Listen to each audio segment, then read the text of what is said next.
Well, there's a lot to unpack there. So let's start with the number of people in there.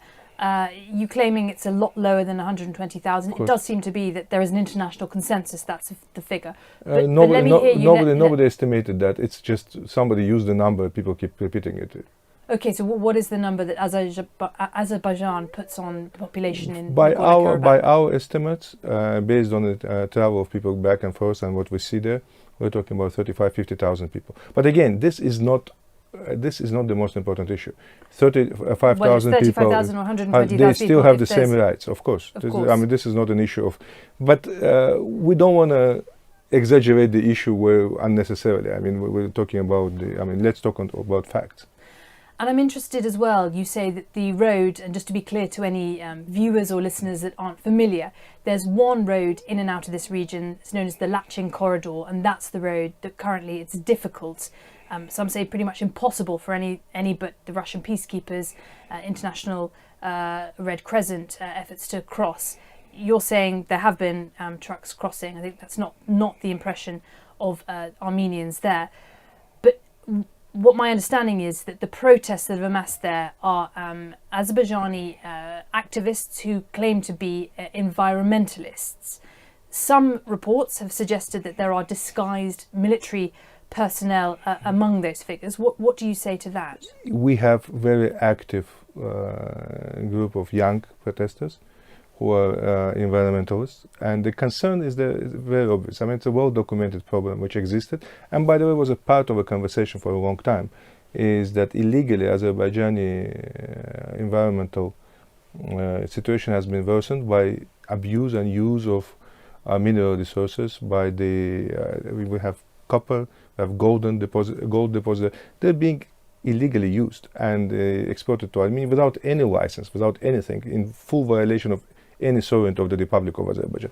Let's step back for a second and just look at something. This is a sovereign territory of the Republic of Azerbaijan, which is fully recognized by the international community, by everyone, including the Republic of Armenia. The Prime Minister of Armenia himself said we recognize the sovereignty of Azerbaijan within the borders according to international law. That is within the borders of Azerbaijan. So all the people want, is to make sure that what happens there is monitored in accordance with international law and the laws of the Republic of Azerbaijan. Now, when we step back, we should look at something else. At no point, nobody prevents a civilian Armenian person traveling from Hankendi to Armenia and back and forth. Armenian authorities in Armenia and the so-called authorities, separatist authorities within Hankendi, they're preventing people from moving forward. No car which would carry Armenians from either Armenia to Hankendi or from Hankendi to Armenia would be stopped.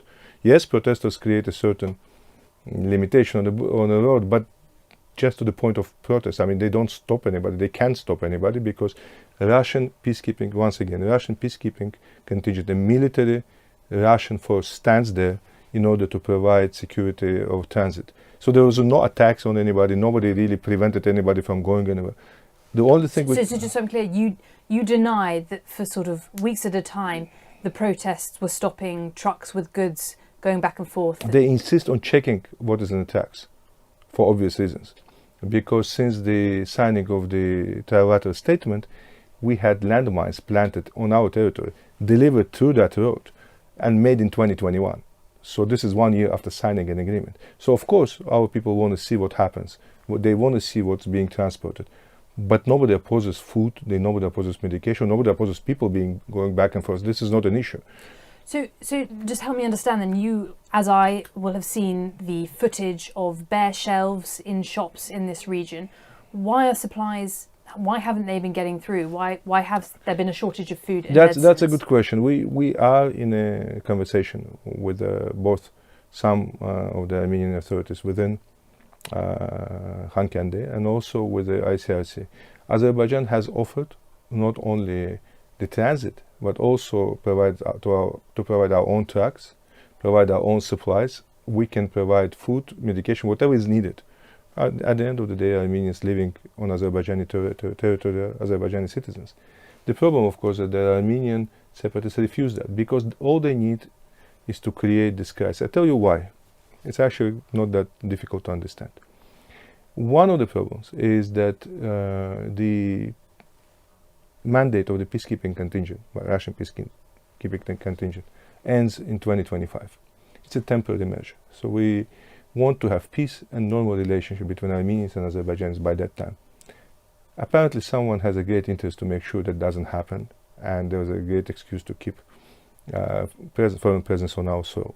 Another thing is that so-called leader, a de facto leader of current separatist authorities within Azerbaijan and Hungary, is a parachuted Russian oligarch who was sanctioned by Ukraine and others for his activities. He is a well-known corrupt man called Ruben Vardanyan. What is he doing there? How did he appear there? Why is suddenly his presence there made so much noise and caused so many problems, both to Armenians and Azerbaijanis? Those are the real questions we need to ask ourselves.